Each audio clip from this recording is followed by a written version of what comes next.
Hello there. This is Jen T. Grace, founder of Publish Your Purpose, and I am here with Sam Cherubin, and we are talking about Sam's new book, The Crisis is Here. Sam, welcome, and I am so excited to be having this conversation today. Thank you. Oh, so good. Okay, so just by looking at the book, we're talking about The Crisis is Here, protecting your health in a changing world. So before we dive into a bunch of different rabbit holes, I would like to start off by having you share just a little bit about yourself and kind of how you as Sam kind of show up in the world. Ooh, so my background is health insurance, particularly in information technology as a business analyst and then product manager and then senior product manager and then lead product manager for large Fortune 50 companies, Elevance, Florida Blue.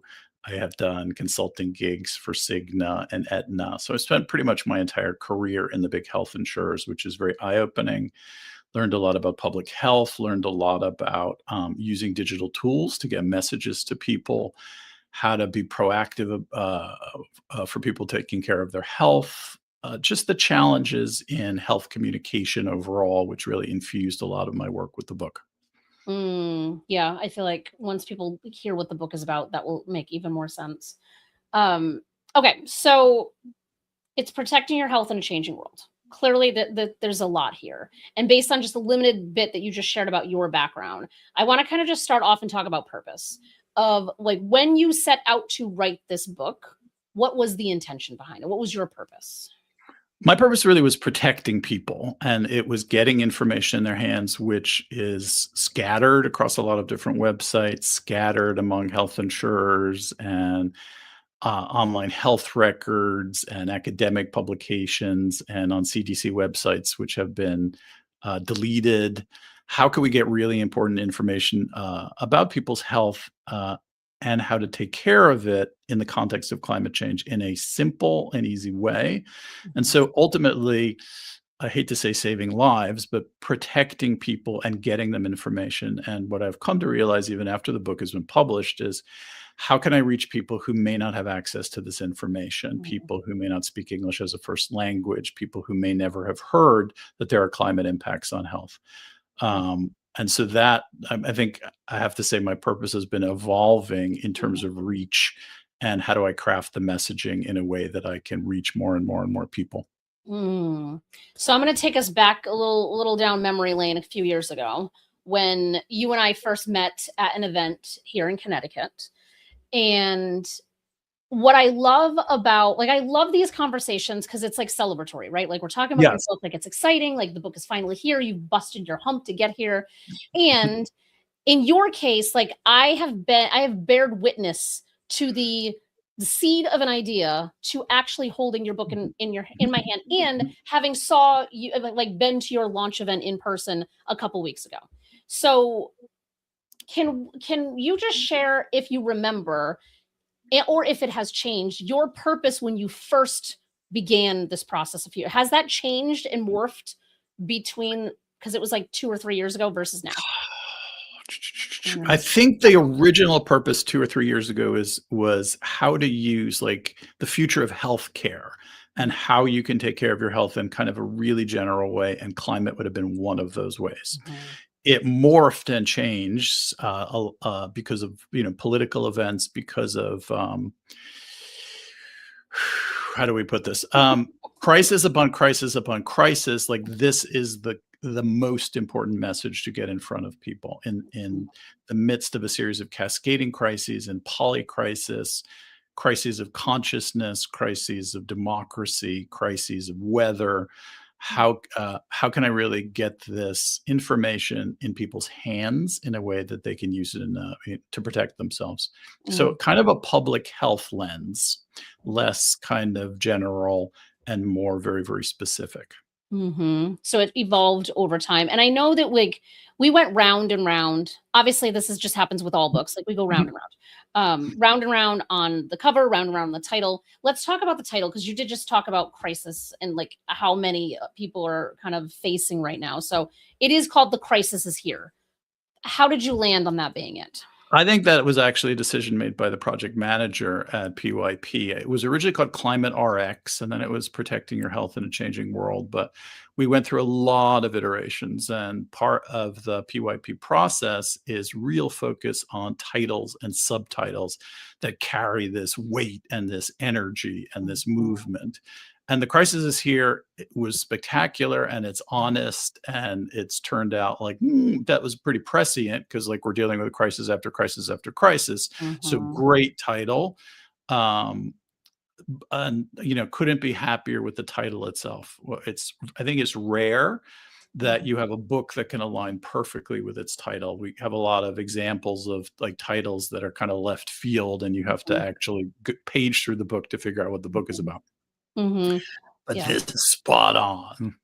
Yeah, and again, for the visual of this, I feel like it, we were really, really worked hard to find the right imagery as well. And I feel like it has such a good balance. And I feel like it does say, to me, it feels like it speaks to what the book is about.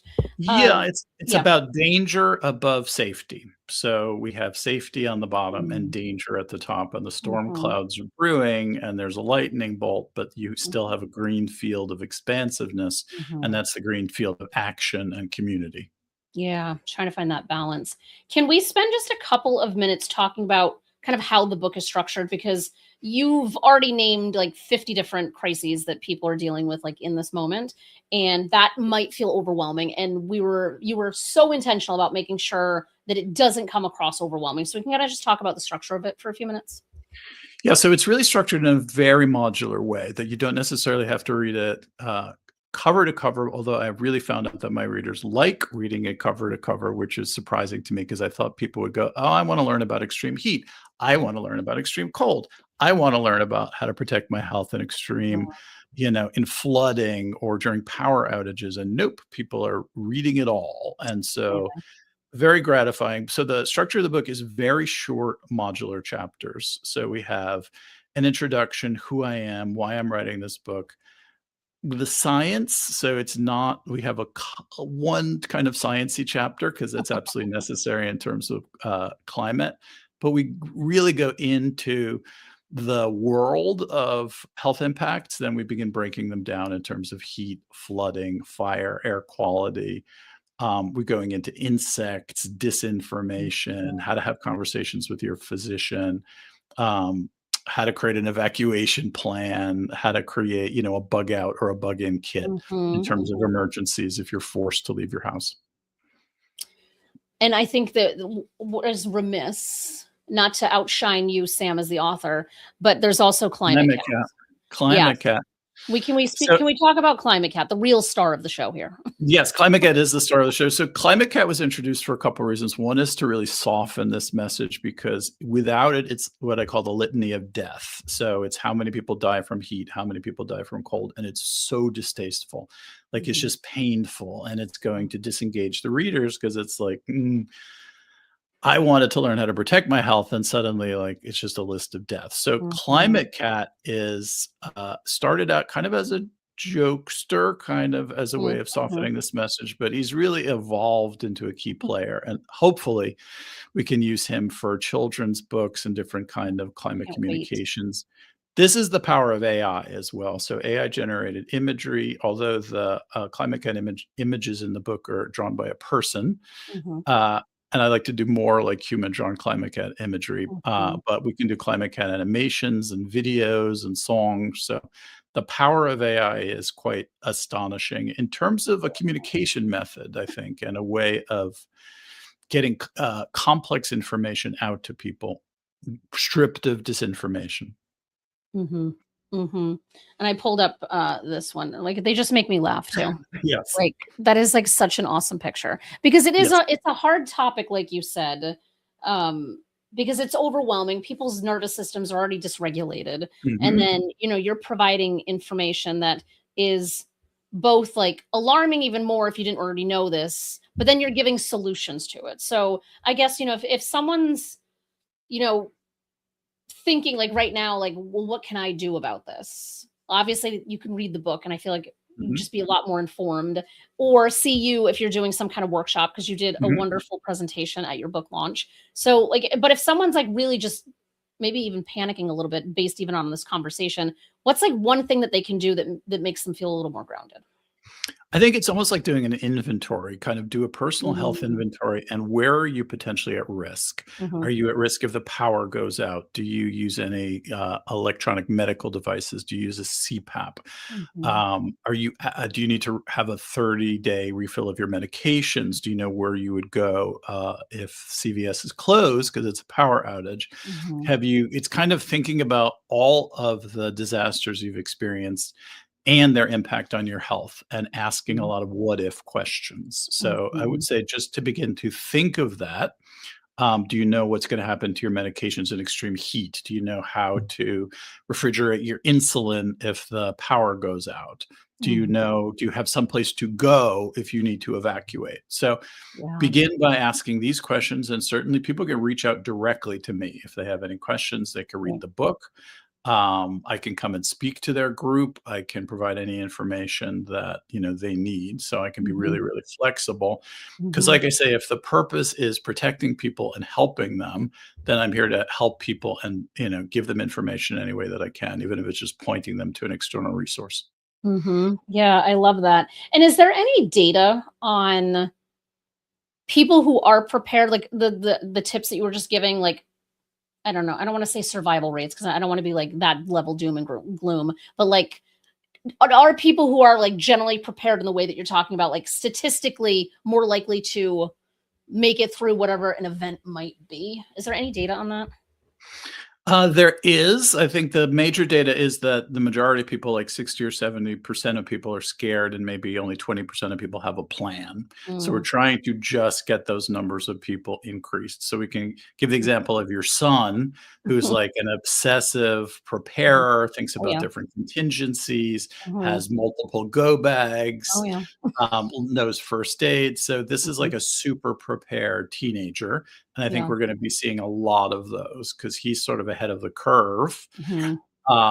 So super preparedness without, building a concrete bunker in your backyard. So, Yeah. doing Yeah. as much as you can to inform yourself and protect, you and your family, Mhm. and establish the community, connections that are so necessary in terms of any disaster. Yeah, that's where my mind was going to, is just thinking about how important community is in all of this, regardless of what the crisis might be. I think having a strong community locally is probably a huge thing. It's the solution, and so many people in climate and sustainability have come to that realization, Mhm. through all the work that they're doing, and it's absolutely the case, and since the book has been published, I've gotten a lot more involved in community stuff happening locally, and it's Mhm. super exciting. That's awesome. And can anybody who's just like, tuning into this conversation, is there any like local thing that they should be searching for if they're like, "Oh, shoot, I don't have a community"? Like, is there a group, an office? Like, what are Whoa, they there are looking for? countless, yes. I mean, in Connecticut, in general, we have town directors of sustainability. We have town health departments. A lot of communities are having separate Earth days, so that's a wonderful way of Mhm.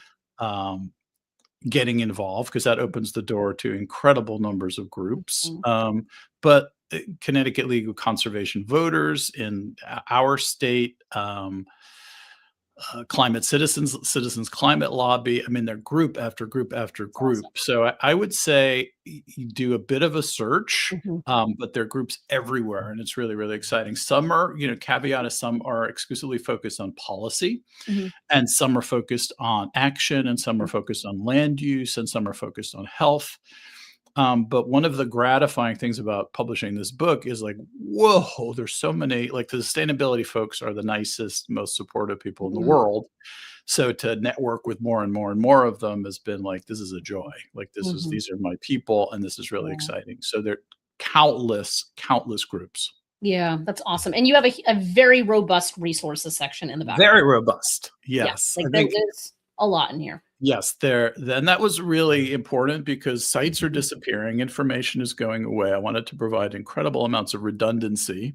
I didn't want people to be, like, searching for information. I wanted them to have access to it, and if Mhm. sites disappear, here are some backup sites. I never want people to be at a loss for Yeah. any type of information, whether it's for climate or for health. Yeah, yeah, makes perfect sense. So, I'm pretty sure there's a picture of Climate Cat with a crystal ball, or am I making that up? Yes, there is, and that's in the disinformation, Climate Cat Okay. and the Crystal I was Ball. gonna say, there's just like I know there's so many of them, and that's the one that like pops in my head.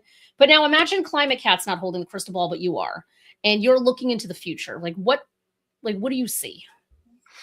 I think it's not stated explicitly in the book, but it ties into our community conversation, which is Mhm, that if FEMA disappears, if emergency responders disappear, then communities and towns and cities are going to be left to themselves. mhm, So it's very important not just to get involved in sustainability, but to get involved in like community emergency response teams, to get training on first aid, to get involved, if you're volunteer firefighters, whatever you can do to support your community as federal and potentially state funds are disappearing. Like we mhm, really have to think about how do we protect our communities and how can we people step mhm, in when systems collapse. So mhm, I would say that's crystal ball number one. mhm, Crystal ball number two is continuing crisis of every kind: crises of politics, crises in democracy, crises of consciousness, crises in spirituality, crises with AI replacing jobs mhm, and flooding the zone with misinformation. mhm, We have to be very, very aware and very educated. And personally, I think AI is a spectacular tool, but this is really a co-working tool. Like we continue to be the conductors, and AI is the orchestra, and the orchestra needs that conductor. And if we just let AI loose, it's going to be catastrophic. Its abilities are astonishing, particularly for research. I've been really, really gratified by the quality mhm. that AI research can now do, much less hallucination and much better analysis just across the board of everything. Yeah, yeah, it's definitely getting better. Just, takes a little bit of time. Okay, so we have been talking about a lot of crisis, a lot of crises that are happening everywhere. And yet, you still remain optimistic and hopeful. So, Yes. would love for you to share how that is the case for those who are watching. Like what continues to provide hope for you? So I think just the sustainability people are in it for the long game. I mean, these are people who sometimes have been at it for 10, 20, 30 years. That gives me hope. The number of physicians and nurses and healthcare professionals that I'm meeting all around the world who are, devoting their lives to helping other people and educating others about climate change and climate change impacts on health specifically, very, very gratifying. I think that the groundswell of interest in democracy is phenomenal. I think people's Mhm, ability to come together and defend their communities, whether it's Minnesota or Washington, D.C., that's mhm, breathtaking. And so there is an American spirit, and that mhm, spirit is really one of community and resilience and fighting against kings and dictators. And, there's a power of the American soul mhm, that's always been like amazing to me. Like we're mhm, very resilient. This is ultimately a pretty young country. The mhm, story hasn't been written yet. But in terms of climate, like we're at the beginning of the horror film. mhm, We're not in the middle. We're not at the end. And I think that people have to be how do I put it? This is the time, like in the hero's journey, you gather your allies, you mhm, prepare, you make a plan, mhm, you get your magical tools packed in mhm, your bag, and you go ready to fight the dragon. So that mhm, absolutely gives me hope. That groundswell mm, of passion and love and courage is mhm. extraordinary, and so gratified to see that again Yeah. in our lifetimes. Yeah, I love that. And also, you've mentioned politics kind of, briefly here and there, but this book is it's nonpartisan, right? Like it doesn't matter what political spectrum you land. Obviously, you have to believe that the climate is in, some state of crisis. So Right. there is that piece, but you could not believe in climate change and still be directly impacted by climate change. So I Correct. just share that I don't want people to feel like this book isn't for them if they don't have a specific political leaning. No, I was really cautious about any kind of agenda or Mhm, recommending policy changes or mhm, recommending legislation as the solution. yeah, Although I have gotten the having fun writing like some draft legislation for Connecticut in terms of climate and health. So there's room for legislation, Yeah. but this book is really, you can think of it as health and wellness. And Mhm. so that's like the direction that I want people to go in. Like, think Yeah. of it just as you exercise, you hydrate, you eat more protein, you Mhm. try creatine before you go to the gym. Like, this is Yeah. part of your health and wellness routine. Yeah. Yeah, and it shows at the top the complete guide. Like, this is very much a guidebook. Like you said, you can kind of bounce around and pick, different chapters. They're written, in a way that does not have to be sequential. And, a heat wave doesn't care how you vote at the end of the day. No. So, if we think about it from that perspective, it is applicable to everybody trying to protect their health. So as I was Exactly. just, yeah, okay, It's go ahead. we can use the word universal. I'm Mhm. trying to create a universal book. Mhm.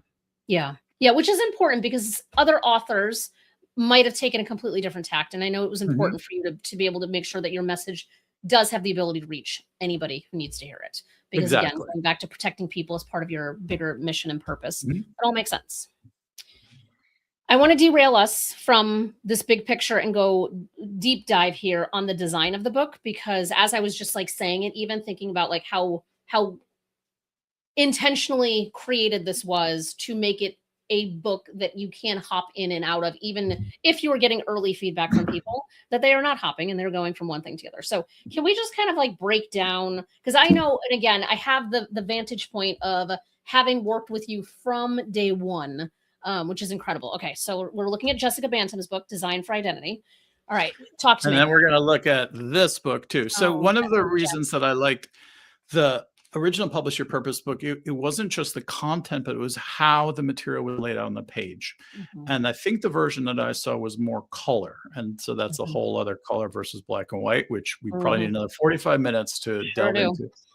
So, my background is, apart from being a product manager in health insurance, is as a poet and really thinking about how things look on the page. And Mhm, that was played really into the copy editing process, because I like to have shorter standalone sentences and yeah, short paragraphs and a lot of space on the page to mhm, get the message across in a kind of a poetic way, the way that poetry can use space on the mhm, page. Also, it's all of the minutia that go into making a book. How should the bullets appear? What font should the headings be? How should we mhm, organize material on the page? And so I think we spent, weeks and maybe months going into that and thinking about design elements mhm. and formatting and structure, Yes. all I think for readability, but also to make it beautiful. That was the ambition to have a book which was really informative but really beautiful, Yeah. not realizing like, ooh, how much work that's actually going to be to make it beautiful. It's not like Mhm. I hit the make beautiful button and suddenly it's beautiful. Yeah. A lot of back and forth, a lot of editing, a lot of rereading, a lot of proofing, a developmental editor, two copy editors, Mhm. multiple Sam read throughs of the book. Yeah. Um, so it turned out like it was worth it. The saying is, the more you sweat in training, the less you bleed in battle. And Mhm. we came up with a wonderful, like, spectacular book. Um, I agree. Heavy lift, a lot of work to get Mhm. there, but we kind of, I wanted to do it intentionally. I mean, I think I'm a bibliophile. I like to collect Mhm. books. Mhm. Obviously, the kind of input about thinking about book design and poetry and things on the page and headings and chapters and Mhm. comprehension and Yeah. simplicity. My background as a product manager gave me a love of lists and bullets and Mhm. summaries, so that came in really, really handy. But I want it to be readable and not just like a whole series of checklists. And so it's a balance. Yeah. Yeah, and what I love the way that the chapter starts. I love the little caution Mhm. triangle in the corner and how the icon inside of it changes based on the chapter content. Yeah. And that most of the bullets are lightning bolts, which Yes. is such a fun little thing. And I think these are the things, and that's why I loved how serious you took the design of this, because Mm. we have other authors who they're like, you're the expert, just tell me what to do, which is totally fine. There's nothing wrong with that. But then there's folks like you who are like, I have a vision and I need to figure out how to get there. And sometimes it's not super clear on how to get from A to B. But Right. I think it came out great because it is it is written in a way that is accessible. It is designed in a way that's accessible. And I think, but it's an overwhelming topic. So it Mhm. was imperative that the content not be super big, thick, dense paragraphs with minimal subheadings because I don't think anybody could get through that content. Right, and also part of being a product manager is designing websites and mobile apps with text and images Mhm. and flow and Yeah. how do things flow on the screen. So I think that really infused a lot of my thinking about Mhm. book design. Yeah, I really love that, and I was so excited to see the physical copy, and I'm like, yes, okay, the beauty we have found the beauty here, so it's Mhm. fantastic. As we're kind of like concluding, and if there's anything else, feel free to chime in. But I'm curious if you're thinking of like if other authors or aspiring authors are watching this, if you have any advice that you may share for them. Well, I think a lot of the advice I got through the PYP 6-month writing program, Scrivener is a spectacular tool in Mhm, terms of organizing. Trying to write a book in Microsoft Word, I think, would be kind of nightmarish. The mhm, Scrivener process is you write individual chapters, you can reorganize them, you can download it into a Word doc. There's a lot of what other advice? Um, Thinking about structure is going to be huge. Thinking about an outline, thinking about how the chapters flow, finding the models in terms of other books for what you're trying to achieve. So you're not reinventing the wheel. mhm, Looking at the authors that you admire in terms of how they organize information on the page. Because this wasn't, say, a memoir or a novel or a book that sort of just flowed with the text, I had to really be. I think nonfiction books in general have to think about this really, really closely. And like I said, I didn't like you said, I didn't want to have like 350 pages of text that mhm, are not. It's not being broken up. I wanted it to be um, the world has a short attention span, including mhm, myself. I can't read at 350 pages of text. I need to have, uh, I want to read for 30 minutes. I want to get one piece of information. I want to understand one concept. I want one checklist. So break it down for me, and mhm, make it accessible, absorbable. I can remember it, like, mhm. attune it to people's consciousness and how they learn. I think that's gonna be that infused my thinking about the book, but that's a really good principle for other authors to really think about kind of design, instructional design. How do people, absorb information, and how can you craft your message in a way that people can understand it in simple and bite-sized chunks? Yeah, yeah. I love that again, the intentionality that you had from start to finish and to actually see it come out the way that I imagine you envisioned it from the get-go. And you were saying before about how there's like a poetic piece to kind of like those short sentences. I Mhm, remember, having like our group meeting and you having just like straight up poetry, like mhm. just straight up poetry and trying to figure out how to like get that to blend in and trying to figure out it was like a Oh, giant yeah. puzzle to try to figure out how to make it make sense, but that's the beauty, I think, of having a team of people around you and peers around you to be able to say, like, "This is working for me, this isn't working for me," and then how to find a way to make it all work. Yeah, and I think that, we think about editing in terms of copy editing and people refining your sentences or Mhm, grammars or punctuation, but maybe we can talk a little bit because Brandy was essential in terms of developmental editing and mhm. restructuring the book. And it's like, let's put these 5 chapters here and not here. Let's start off with here. Yay or nay? Yay, this is great. Nay, you need to leave those chapters out of the book because they are not working. We don't need them. And one of the best suggestions that she had, I had a mental health is a huge impact of climate change, not just anxiety, but the impact that we're already having in America with youth suicide, depression, drug use, alcoholism.